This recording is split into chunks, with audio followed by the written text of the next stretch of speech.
C'est quelqu'un qui est solide, qui a du caractère et il est focus sur le terrain, ce qui va l'amener à revenir sur le terrain pour tout faire pour se donner les moyens d'être rétabli. Paul Pogba blessé, Paul Pogba immobilisé, Paul Pogba qui va rater la Coupe du Monde, impensable.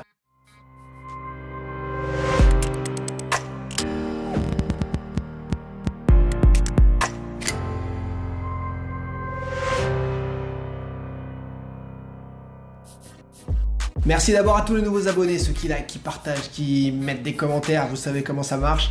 Merci d'être toujours aussi présents dans le Dash Foot, les midi et demi, 14h et le débrief du dimanche, bien sûr.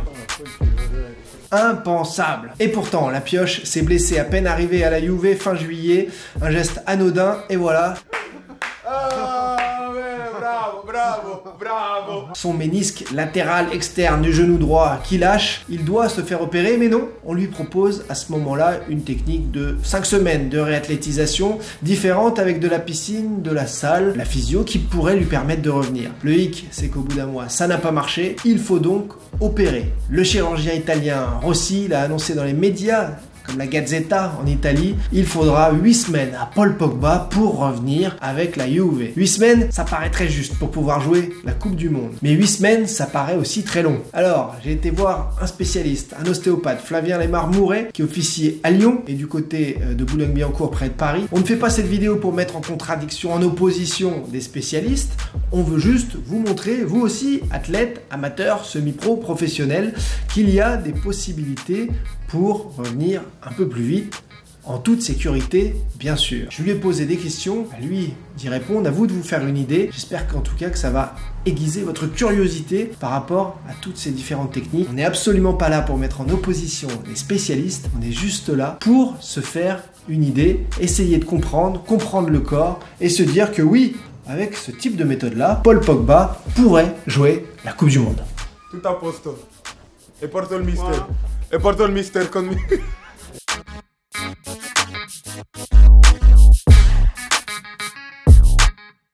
Bon, salut Flavien, ça va? Salut Gio. Ça va très bien. Alors, explique-nous un petit peu la situation de Paul Pogba qui a été opéré il y a 10 jours. On espère tous qu'il pourra revenir pour la Coupe du Monde.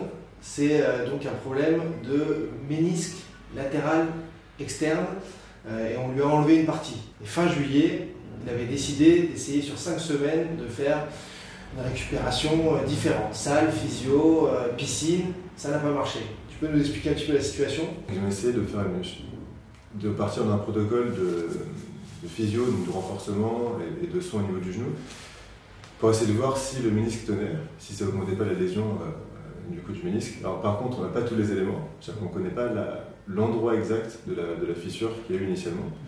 On ne sait pas la proportion du coup du ménisque qui a fini par être lésé entièrement. On n'a pas tous les éléments, mais c'est que du coup la fissure a dû être plus nette. Après, du coup, dans ces cas-là, il y a deux options. Soit on peut suturer, c'est-à-dire qu'on recouvre en fait les deux parties du ménisque, que ça se reconsolide, et donc du coup après on peut repartir là-dessus de manière saine. Ce qui est très pratique, c'est que du coup sur du long terme, et du coup on a l'articulation qui est bien protégée, parce que le ménisque, qui est un coussin en fait de protection entre le fémur et le tibia en bas, et du coup il est bien conservé, c'est que pour le la fissure était donc trop grande pour Paul Pogba. Visiblement ça devait être soit trop grand, ou soit la partie qui est lésée était trop petite, parce que quand la partie lésée est trop petite, du coup suturer n'a pas forcément de sens, parce que du coup, qu'on préserve ou pas, finalement, il n'y a pas une grande différence. La grosse différence sur la récup, c'est que quand on suture, c'est beaucoup plus long en termes de récupération, parce qu'il faut attendre la cicatrisation. D'accord. Parce que le ménisque étant pas très bien vascularisé, tout est beaucoup plus long en fait dans le process. Mais là, du coup, on lui a enlevé une partie du ménisque, c'est une opération différente. Visiblement, oui. Théoriquement, quand on enlève une partie, quand on a une ablation méniscale, une ménisquectomie, c'est ce qui est marqué dans le rapport, une ménisquectomie, c'est-à-dire qu'on lui a enlevé, donc c'est-à-dire que c'est pas suturé. D'accord. Auquel cas, on peut revenir beaucoup plus vite, parce qu'il n'y a pas cette cicatrisation qu'on doit attendre en fait. Finalement. Et là, il nous annonce 8 semaines, jusqu'à peut-être même 10 semaines avant de revenir en compétition. Alors, c'est ça, pas long? Ouais, effectivement, il y a quelque chose d'un peu surprenant derrière. Alors après, est-ce que c'est un discours de précaution? On connaît la communication, ouais. Pour dire, ok, on fait gaffe, on préfère lâcher la pression sur lui et comme ça il fait son truc tranquille. Il n'y en aura plus trop, ce sera un miracle, du coup. Ok, d'accord. On peut le voir comme ça, c'est plutôt de la com. Je pense, en tout hypothèse. Cas, hypothèse. En moyenne, sur une ménisquectomie comme ça, l'appui c'est 2 semaines, 2-3 semaines. D'accord. Donc c'est assez rapide. Parce que là, dans les explications théoriques de sa reprise, on nous dit qu'il y aura beaucoup de glaçage. On nous dit immobilisation, repos, jambes tendues, joueurs allongés. Est-ce que c'est la façon dont vous travaillez? Parce qu'on sait que vous avez des résultats, notamment très rapides pour les retours des ligaments croisés, etc. Est-ce que c'est la façon de faire? Chacun a ses façons de faire, mais comment vous analysez ça? Dans les méthodes, on va dire, classiques du moment, c'est ce qu'on fait. On glace beaucoup, et on immobilise beaucoup. Évidemment, nous c'est pas notre manière de faire, parce que du coup, le glaçage, on est plutôt contre. On va éviter, la raison elle est simple, c'est pour éviter d'augmenter la viscosité du sang, pour éviter une stagnation sanguine, parce que le froid a tendance à congestionner le sang, donc à diminuer la circulation sanguine. Et qui dit diminution de la circulation sanguine, dit une régénération, une cicatrisation qui sera plus lente, moins effective. Parce que plus le sang circule, plus ça cicatrise. Donc on laisse le corps faire au lieu de mettre de la glace tout le temps. C'est ça, parce qu'en fait l'intérêt de la glace aujourd'hui dans la médecine, on va dire classique, c'est l'antidouleur. D'accord. Parce que forcément sur du court terme, ça enlève la douleur, c'est l'anesthésie, on sent un peu moins son genou, c'est sûr que si on ne glace pas, on a un peu plus de douleur. C'est vrai. Après pour la pérennité à moyen et à long terme, pour gagner du temps dans l'objectif Coupe du Monde, c'est une logique de ne pas glacer du coup. Enfin nous, en tout cas c'est ce qu'on ferait nous. Oui, bien sûr, dans votre logique bien sûr, de ne pas glacer. C'est ça. Immobilisation, expliquez-nous donc la suite. L'immobilisation c'est pareil, c'est un truc qu'on fait moins, encore contradictoire, mais parce que l'idée c'est encore une fois c'est la circulation sanguine. Donc en fait il faut quand même garder une certaine mobilité, une certaine vie dans l'articulation pour que encore une fois le sang circule. Alors après, ce qu'il faut voir c'est que c'est l'hémorragie aussi derrière, parce que si on n'est pas pérenne au niveau articulaire et qu'on va trop créer du mouvement, ça peut créer des hémorragies internes. Donc ça, il faut vraiment le doser.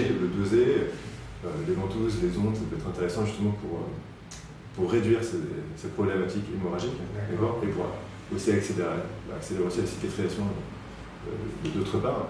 Et ça aide aussi, les ventouses peuvent aussi être très intéressantes pour diminuer la douleur. D'accord. Au-delà de ça. Donc, du coup, ça, c'est notre logique à nous. Après, visiblement, eux font des ponctions. C'est-à-dire que du coup, ils mettent du froid. Donc, en termes de douleur, ça va pas mal. Par contre, d'un point de vue. Et puis en plus, on a glaçage et immobilisation. C'est-à-dire que du coup, son genou, il est complètement figé. Quoi. Eux, ils disent qu'il faut attendre que ça dégonfle. Et donc, glacer ne permet pas que ça dégonfle vite.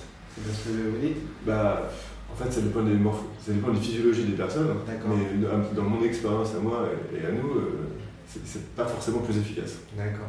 Voilà. Alors le pompage, du coup. Le pompage, qu'est-ce que c'est? Le pompage, en fait, ils mettent une aiguille et ils tirent le sang.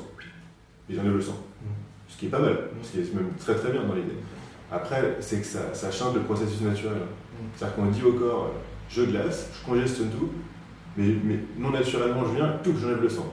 Le corps, en fait, il a du mal à intégrer, de mon point de vue, à intégrer cette information-là, parce que du coup, on lui donne un ordre par le glaçage, par l'immobilisation. On lui dit en gros, le sang, s'il reste, c'est pas grave, mais quelque part, on l'enlève, et on lui dit quand même, ça ne s'intéresse pas trop qu'il y ait du sang, donc j'enlève. Le problème, c'est que le processus, il va recommencer, ça va recontinuer à saigner, parce que le corps ne comprenant pas cette information-là, il rentre dans un conflit contradictoire. Moins c'est naturel, moins c'est physiologique. Plus au niveau de la récup, ça peut être un peu long comme process. Après, l'intérêt de ne pas mettre de glace, de rester en mouvement tout en contrôlant les choses pour pas que ce soit trop hémorragique, c'est plus physiologique, plus naturel. Ce qui fait que du coup, quand l'inflammation ne sera plus présente, quand l'œdème ne sera plus présent, du coup, dans la reprise du mouvement, on n'aura plus cette congestion très longtemps avec le froid, le système musculaire sera libre, parce que du coup, il n'aura pas subi ça. Il n'aura pas été bloqué, immobilisé, etc. Parce que du coup, quand on met du froid, on touche. C'est là qu'on peut gagner 1 semaine, 2 semaines, des choses comme ça sur ces temps de réactivation. Complètement. Parce que du coup, toute la phase d'immobilisation, qui aurait été certainement intéressant aux yeux de la médecine moderne pour canaliser l'inflammation, du coup, on va perdre ce temps en remobilisant. Puisqu'il n'aura pas remobilisé, rebougé pendant un certain temps. Tout ce qu'ils appellent réathlétisation, remise en en forme, quoi. C'est-à-dire En remise en mouvement. Là, c'est carrément mouvant parce que D'accord, c'est ouais. carrément immobile. En fait, c'est du temps perdu sur ces phases-là. Quand on est dans une urgence Coupe du Monde comme ça, et que ça se joue peut-être à 15 jours finalement, au retour de Pogba, là ça aurait pu, puisque c'est pas le process apparemment engagé, ça aurait pu faire la différence. Potentiellement. Par rapport en tout cas à vos expériences, vous et vos soins faits vos patients. Potentiellement, c'est ça. J'ai envie de dire oui. Ouais. On n'a pas tous les tenants et les aboutissants. Et c'est des cas de figure que vous voyez quand même fréquemment. Oui, bien sûr. C'est quand même un recul que vous avez sur ce que vous... Oui, complètement. Et puis c'est pareil sur les déchirures, c'est le même protocole. Enfin, déchirure, c'est sur du muscle, mais l'idée c'est pareil, c'est qu'il y a une hémorragie. Ils font pareil, ils ont tendance à mettre du froid. C'est la même philosophie. Donc pour tous les sportifs, les athlètes, etc., qui regardent aussi, justement, il y a une remise en cause du glaçage intempestif, on peut s'en mettre un peu si on a vraiment mal, mais c'est pas à faire à prolonger, ce que je comprends. Non, après ça peut être intéressant, alors tout n'est jamais acheté. Hein. Le froid, ça peut être intéressant pour les gens qui souffrent énormément. Voilà. Quand on a des patients post-opératoires sur un croisé, qui souffrent beaucoup. On fera une vidéo sur les croisés alors Mais du coup, glacer 5 minutes, ça peut être intéressant. Mais juste 5 minutes. Aujourd'hui, on a tendance à faire 20 minutes, 1 heure. Des fois, ils s'endorment même avec tout un appareillage qui glace. Enfin bref. Donc, ça, mais si on est juste 5 minutes, ça va. Ça peut être intéressant. Il ne faut pas le faire trop. D'accord. Merci Diego. Merci. Merci.